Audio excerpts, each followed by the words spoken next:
সারা দেশে তীব্র তাপদাহ চলমান। দেশে বিশেষ করে এশিয়া মহাদেশে প্রচণ্ড তাপদাহ চলছে বর্তমানে। এই তাপদাহে আমাদেরকে আমাদের স্বাস্থ্য সুরক্ষা করতে হবে, আমাদেরকে সচেতনভাবে চলাফেরা করতে হবে, আমাদের শারীরিক যত্ন নিতে হবে। কারণ তীব্র তাপদাহে অনেক লোক হিট স্ট্রোকে মারা যাচ্ছে। আমরা ঘন ঘন পানি পান করব, শরবত পান করব।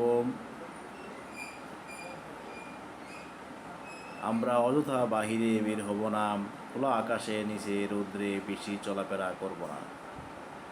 আমরা গাছের ছায়ার নিচে দাঁড়াবো, যেখানে বাতাস প্রবাহমান হয় সেখানে আমরা অবস্থান করব। ঘর ও ঘরের বাহিরে আমরা পানি ছিটিয়ে দিব। আমরা ছাতা ব্যবহার করব রৌদ্রে।